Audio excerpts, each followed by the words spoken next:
Boa noite, bom dia, boa tarde, bom tudo para você que está aí nos seguindo na série Sofá Azul. Vamos iniciar hoje mais uma conversa cada vez mais especial, né? Então hoje nós estamos aqui com Marcos Cardoso, mestre Marcos Cardoso. Obrigado, Marquinhos. Eu já estou em intimidade, eu vou chamar de Marquinhos. Certo. Bem-vindo ao Sofá Azul. E a gente quer falar de sonhos, né? Essa é a perspectiva, assim. E a curiosidade que eu tenho é de pensar, de saber como que o movimento negro chega na sua vida, ou como você chega no movimento negro. Eu acho que é um processo de mão dupla, né? Uhum. Como é que o movimento negro chega na minha vida? Bem, eu era um jovem, assim, um rebelde sem causa, lá pelos dias dos anos 70. Uhum. Então, em 1970, eu já era um jovem meio revoltado, né? Porque a gente não entendia muito as causas dos problemas que a gente vivia naquela época, né? As causas da opressão, né? As causas do isolamento. Estava ali no final, fazendo hoje uma análise de longa distância, vivia ainda num período da ditadura militar, na periferia ali do Barreiro, né? E meu pai era metalúrgico, e o Barreiro era uma região operária, né? Uma espécie de uma região dormitório, né? Em torno da cidade industrial. Sim. Ali é o nosso mundo. E só que eu cheguei do Barreiro jovem, eu vim de um outro lugar, eu sou de Santa Efigênia. Santa Efigênia. Que é um outro bairro, um bairro negro. Que é Zona Leste, né? Zona Leste de Belo Horizonte. Um bairro negro da cidade, né?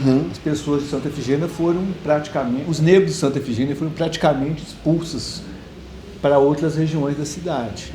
Então meu pai acabou comprando um terreno lá no Barreiro de Cima, mudamos para lá, e ali eu continuei meus estudos por lá, ensino médio, e ao mesmo tempo muito inquieto, muito preocupado, e comecei a me envolver com as lutas operárias, sobretudo, e nessa época também a luta operária era muito difícil, né, clandestina, e nesse processo de atuar no movimento sindical, na periferia do movimento sindical, na periferia ali do movimento sindical, você começa a envolver sem saber, com grupos, né, clandestinos de esquerda, né, e com o movimento cultural, né?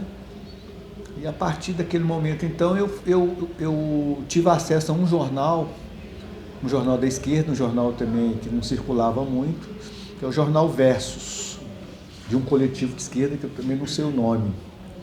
E nesse jornal tinha uma seção chamada Afro-Latino-América. Sim. Essa seção era editada pelo jornalista que já faleceu, Hamilton Cardoso. Então eu lia a seção Afro-Latino-América, e ali eu tinha algum conhecimento, alguma informação do que estava acontecendo no mundo negro, né, no Brasil e no mundo. E numa dessas leituras eu fui informado pelo jornal de que tinha sido criado em São Paulo um movimento unificado contra a discriminação racial, né? E tinha sido realizado em junho de 78 um ato público contra a discriminação racial, o fato lá de 3 garotos, né, do time de regatas Tietê terem sido discriminados nesse clube, que era muito comum na época, né? Preto entrar em clube, não poder entrar na piscina, essas questões todas. Um garoto também que foi assassinado, chamado Robson Silveira da Luz, por ter furtado uma laranja. Então esse menino foi preso, torturado pela Polícia Militar de São Paulo, e escalou profundamente na comunidade negra de São Paulo na época, e eles resolveram fazer um ato contra essa discriminação ainda nessa época. E no processo de organização do ato resolveram criar um movimento. E aí vários grupos negros já existiam, resolveram criar um movimento unificado contra a discriminação racial, que depois, posteriormente, se transformou no MNU. Então, nesse processo, eu fiquei muito... Como é isso? Como eu já falava, participava muito de atividades do 1º de maio, né? na Praça dos Trabalhadores, né? E já começava a falar da questão racial, do racismo, preconceito de cor, porque eu não entendia por que a gente era tratado diferente, Sim. por que a gente tinha que ter boa aparência para arrumar emprego, essas questões que a gente... Porque a gente tinha uma fragilidade psicológica, sobretudo na hora de procurar emprego. E para a gente que era operário e precisava trabalhar, então a busca incessante da gente era por emprego. Sim. E todo anúncio de jornal, todo lugar que você chegava, você tinha que estar da boa aparência. O outro dado era a violência policial, né? Então, para jovem de periferia, a polícia chegava, esculachava, você tinha que andar com carteira profissional assinada. Então, se você não tinha carteira profissional assinada, você era preso para averiguação. Essas coisas todas que acontecem dessa forma hoje, de outra forma, inclusive mais violenta. Uhum. Então, um movimento surgiu já pautando essa questão da violência policial. E eu comecei a falar, isso incomodava as pessoas. E aí, um dia, num 1º de maio desses, foi de 79, 1º de maio de 79, não esqueço, estava no ato, Hamilton Cardoso, chega uma pessoa com cabelo black, usava black aí, cabelo black power, e, você que é o cara que fica falando contra o racismo? Eu falei, sou eu mesmo e tal, começamos a conversar, ele foi pro barreiro, tomamos umas cachaças, e ele começou a me aplicar na discussão, né? E já falando que já tinha um grupo já organizando um movimento em Belo Horizonte, que era a Lúcia e Lucimar.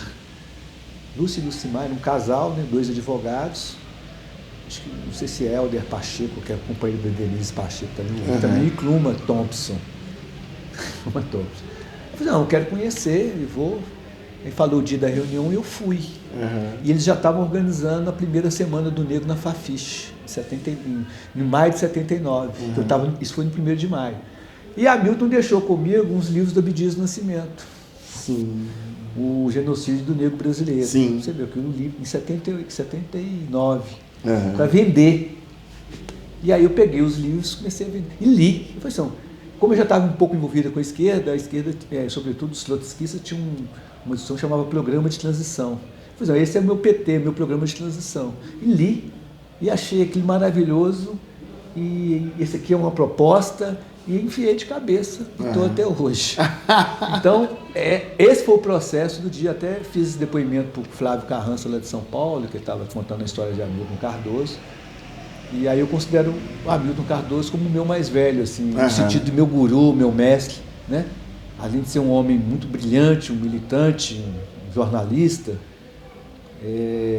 então foi uma pessoa muito importante na minha vida, no meu processo de formação, no meu processo de compreender o movimento negro e de lutar contra o racismo no Brasil. Mas antes disso, essa revolta que eu tinha, ela era causada pelo meu processo de produção de uma consciência crítica. Sim. Como a gente vivia naquele período, a gente não tinha internet, não tinha informação, não tinha jornal, né? Não tinha telefone, telefone fixo, não tinha telefone. Para você conversar com as pessoas era muito, muito difícil ter acesso à informação.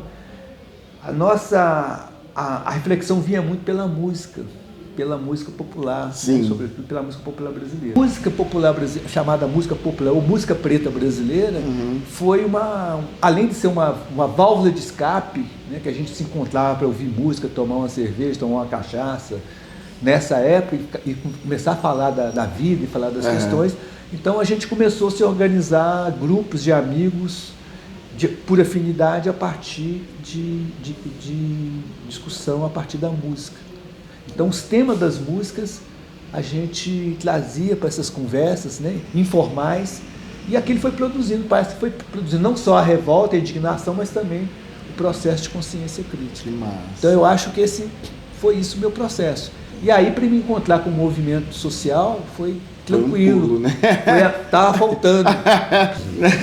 E você falou uma coisa que é com relação ao movimento cultural, né? E você também trouxe para Belo Horizonte, né? Você e umas outras pessoas, lógico que a partir disso tudo, também algo que reverbera até hoje na cidade, que é o Festival de Arte Negra, né? Você também foi um dos pensadores aí. E como que surge o FANCE? Você já falou lá do movimento, dessa coisa cultural, mas e o Festival de Arte Negra? Como que ele surge assim?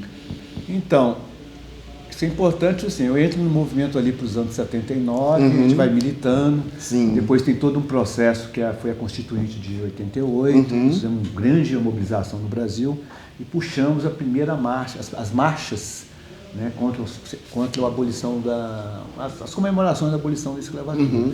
Isso em 88, né? Em 88 nós fizemos, então nessa época a imprensa nos pautava, né, a mídia nos pautava. Aí quando chegou os anos 90,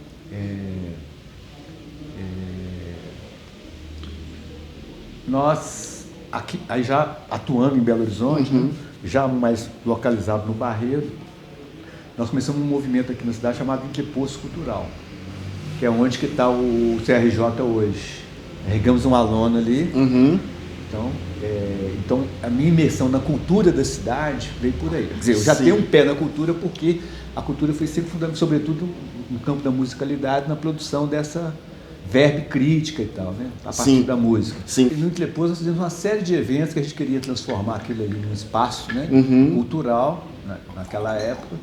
E em 93 o PT ganha as eleições de Belo Horizonte, né, Patlus, e aí eu sou convidado, eu cheguei e entrei, né, na prefeitura, depois eu faço um concurso, eu sou analista de política pública da prefeitura, e aí como militante negro, naquele primeiro governo chamado da Frente Democrática e Popular, né, Governo Democrático e Popular, enquanto movimento social, eu vou para a Secretaria de Cultura, fui assessor da Secretaria Municipal de Cultura, né, da secretária naquela época, e começo a pensar, o que nós vamos fazer no campo da cultura, né, como política para essa cidade. Então a primeira questão é essa, além de consolidar a Secretaria de Cultura, pensar nos processos de descentralização, democratização do acesso à cultura, que depois culminou no Arena, né? Hoje na Escola Livre de Arte, etc. Então foi um processo que começa ali naquele processo, os festivais. Então naquele momento a gente estava pensando assim, como que poderia pensar um projeto que pudesse dialogar com a cultura negra, com os artistas negros, com a cultura negra tradicional de Belo Horizonte. Então essa foi estava já pensando nisso. Então nós realizamos um seminário em 94, na Escola Sindical no Barreiro. O Barreiro é extremamente importante, né? Então foi um seminário lá, convidamos várias pessoas da cena cultural de Belo Horizonte, e a ideia que eu pensei primeiro era a criação de um centro de referência da cultura negra. O projeto sempre foi esse, centro de referência da cultura negra. Então, naquele momento, eu comecei a pensar na ideia de ter um centro cultural negro da cidade, bancado pelo poder público, que a gente pudesse ocupar. E a ideia era exatamente onde que é o CRJ hoje, o espaço. Era isso, era o sonho. Você está falando de sonho, era isso. Então, nós começamos aquele processo. Olha, vamos fazer um seminário, escutar a cidade, ver que essa proposta é bacana.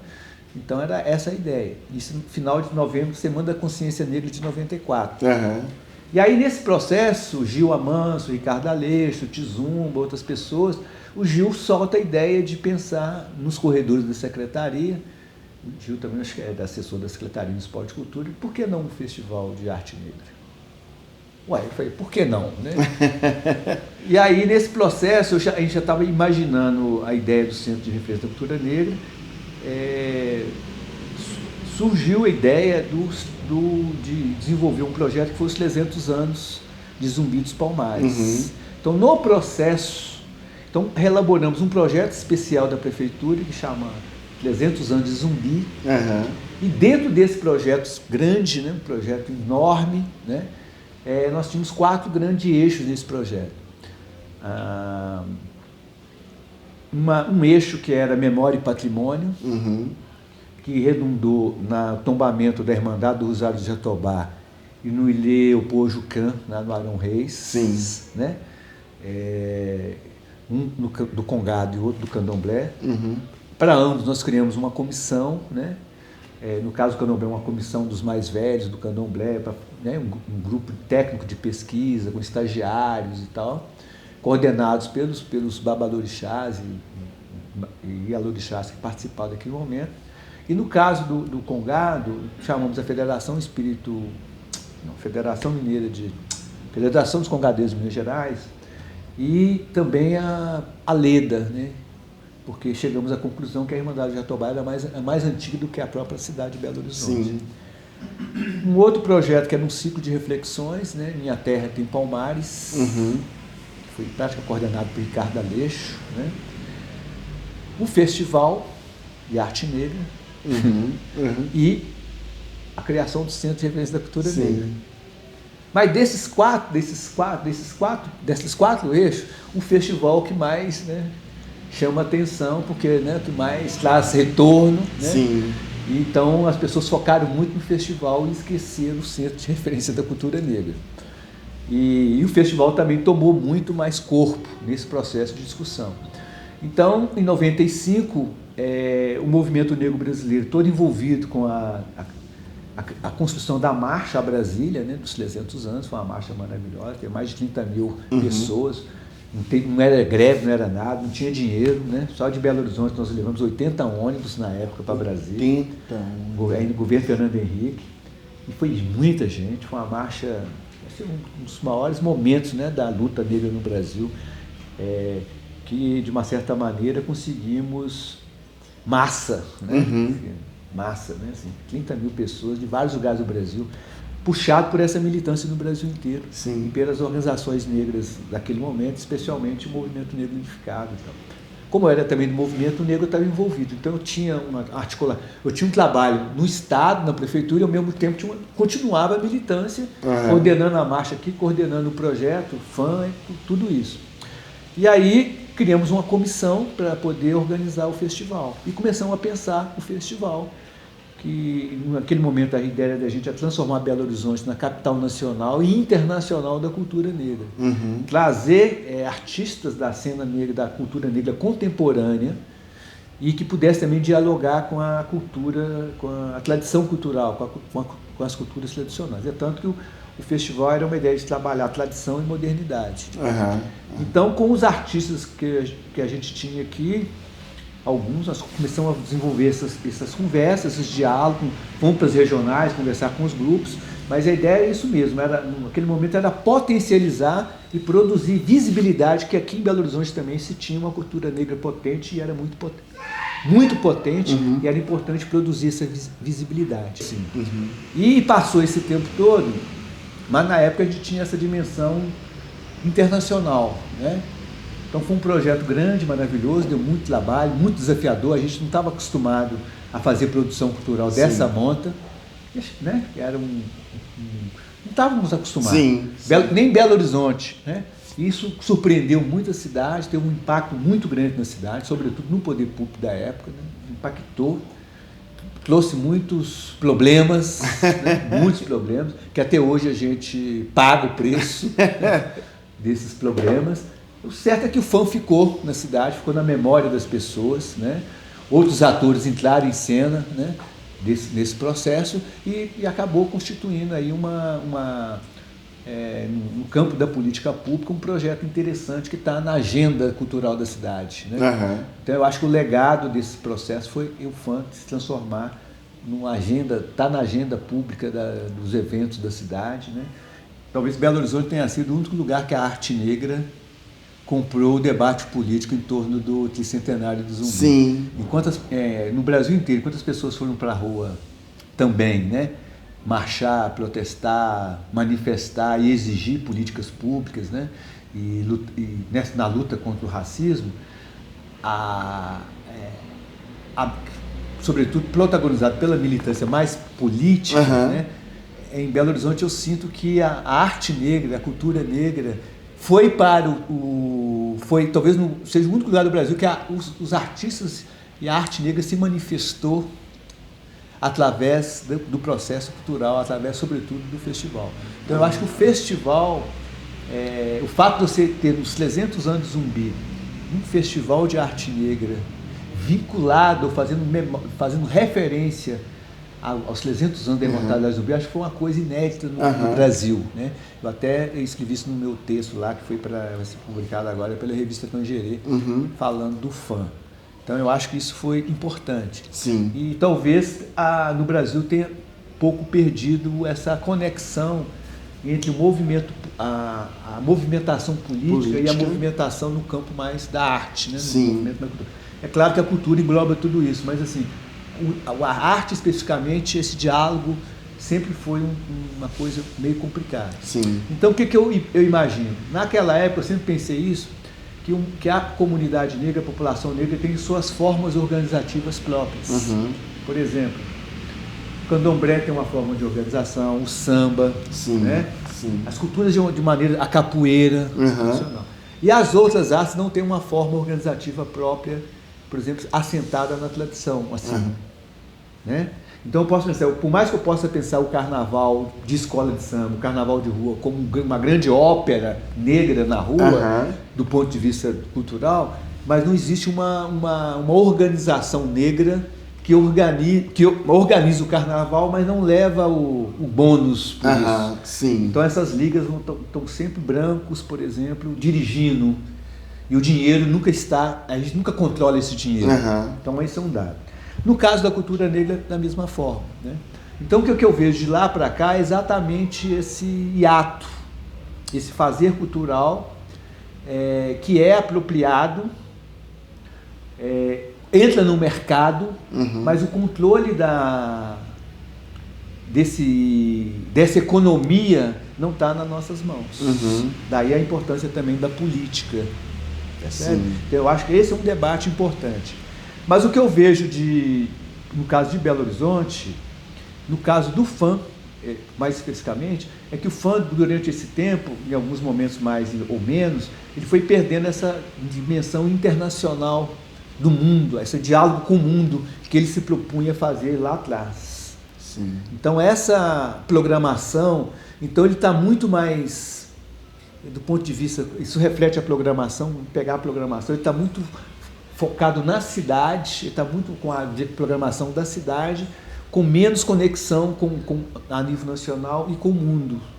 Então eu acho que isso ele perdeu isso no processo, né, dessas 10 edições. Então, claro que tem uma série de problemas, recurso, curadoria, tempo, porque não existe uma continuidade no processo de construção do festival. Porque se tivesse uma política de construção do festival, terminou o festival, você já tinha uma equipe para pensar o outro, curadoria, pensando temáticas, etc. E tempo para poder construir, você não dá para fazer um festival internacional com 2 meses, infelizmente não dá. Mesmo chamar uma pessoa, uma performance internacional com 2 meses é muito complicado, 6 meses é muito complicado. Sobretudo se essa performance que for convidada for muito consagrada. É muito difícil conseguir essa agenda. E o preço também, né? O cachê que paga em relação a isso. Então essa é uma questão. Agora, do ponto de vista da cidade, eu vejo o seguinte, eu acho que nós tivemos muitos avanços, mas avanços do ponto de vista institucional. Do ponto de vista material da vida concreta das pessoas, muito pouco. Haja vista que se eu estou brigando com a violência policial lá nos anos 70, está aí o extermínio em massa da juventude negra hoje, século XXI. O genocídio continua. Então, nada mudou. Ou até ficou mais grave essa relação, né? Sobretudo nesses momentos que a gente está vivendo na sociedade brasileira. Mas, por outro lado, que é bacana, que é positivo, que eu acho um grande avanço, e isso eu faço que é um legado da luta, mudou a postura, o comportamento, o orgulho, entendeu? Quando eu vejo o jovem negro assumindo o corpo, né? O comportamento, a maneira de andar, a valorização da beleza, se colocar com dignidade, né? Então, essa noção da cidadania política, de estar no mundo, eu acho que nesse processo da luta política e cultural contra o racismo, eu acho que foi um ganho importante. Né? Que você pode vir, assim, reduzindo a minha compreensão de estética, você pode vir pela estética. Né? Por exemplo, se nos anos 70 a gente assumiu o cabelo black, depois as pessoas alisaram o cabelo de novo, sobretudo os homens, mudou, mas hoje você vê na própria juventude negra da cidade essa mudança de postura. Né? Então isso tem muito a ver com um processo de fortalecimento de uma identidade negra que se acaba se transformando numa identidade coletiva E dessa identidade coletiva avança para a construção da identidade política. Sim. Isso tem a ver com poder. Sim. Então eu creio que essa talvez seja o grande legado na cidade, do ponto de vista de analisar esse processo de luta, sim, tanto cultural quanto política. Né? Então, porque se eu tenho uma transformação estética que está no campo da cultura e do comportamento, isso leva à reflexão política, isso leva à qualidade do discurso, isso muda o debate público, ou seja, empodera. Não assim que eu estou fazendo. Uma coisa é o lugar de fala, outra coisa é poder falar. Está no campo da representação. E para ganhar espaço no campo da representação é necessário muita força coletiva, isso é política. Né? E a cultura, não que usando a cultura como instrumento, como um instrumento, a cultura não é isso, ela é estratégica nesse sentido. Né? Então, a cultura de uma maneira geral e a arte de uma maneira bem especial. Então eu acho que esse aqui é o legado. Né? Então, por mais que do ponto de vista das condições materiais pouca coisa tenha sido mudada, institucionalmente nós demos um passo, mas que pode retroagir, mas do ponto de vista de uma potência de consciência racial que tinha como potência lá atrás, hoje eu vejo isso não como mais como potência, já dado na sociedade de hoje. Isso não significa que o pensamento mudou tanta coisa, mas a postura né, é fundamental. Eu até costumo dizer que, assim, eu acho que antes nós tínhamos, tanto no teatro, a gente podia falar que a gente tinha um teatro negro, né? Hoje a gente fala que nós temos teatros negros. E eu acho que dentro do movimento negro também, né? Eu acho que nós temos as várias movimentações negras que possibilitam isso, né? Com a questão da estética, a questão do próprio corpo, né? Da própria sexualidade, como as pessoas estão mais empoderadas, né? Eu acho que nesse aspecto eu fico pensando que tem um grande avanço aí, que eu concordo com você. Todas as políticas que você falou dos avanços, né? Por exemplo, eu acho que tem dois avanços importantes, né? Nesse processo dos anos 70 até hoje. Um é o Dia Nacional da Consciência Negra, que hoje é um mês. Né? Isso é fundamental do ponto de vista de mudança, de como é que o diálogo vai penetrando na sociedade e a gente vai avançando. O outro, para trazer uma política, mesmo que seja paliativo, no campo da educação, sobretudo para essa nova juventude que se empodera hoje, a luta pelas cotas raciais, que é fruto desse processo de lutas, né? Sobretudo para o movimento negro, que apostou muito na educação. Né? Educação para a gente sempre foi prioridade zero, e é onde que a luta antirracista mais avançou no campo da educação. Então, só para dar dois toques assim, de lutas e vitórias importantes, né? Que nós tivemos nesses últimos 40 anos. Que massa! Bacana? Que ótimo. É isso, Marquinhos, a gente ficaria aqui, ó, uma noite, um dia, porque isso aqui é uma biblioteca viva. Nós gravamos hoje. Não se preocupe. Tem muita coisa para falar. Obrigado, Marquinhos. O que você diria para a gente, além disso tudo que você já disse, uma palavra para essas pessoas que estão aí do Brasil nos vendo, de Minas, Belo Horizonte, Barreiro, Zona Leste, de todo o Brasil e do mundo, né? Que nós queremos chegar em todo mundo. O que você diria, assim, uma palavra, um pensamento, um mantra que é o que te move, o que te faz se erguer todos os dias? Então, eu vou refletir aqui com você. Sabe que Minas tem uma parcela significativa da cultura negra mineira de matriz dos povos Bantu. Eu acho que isso é importante. Não, é significativa a cultura Bantu aqui, né? Africana aqui em Minas Gerais. E para os Bantus, eles têm uma compreensão que ser no mundo é força, né? E fazendo a ponte com o que nós fazemos, né? Com que nós lutamos, que nós exercitamos, refletimos, com a cultura banto, né? Que ser é força. Para mim, por exemplo, a cultura negra é força. Força para lembrar da própria força. É isso aí. Então, como nós somos seres fortes, porque nós estamos sempre conectados, nos lembrando.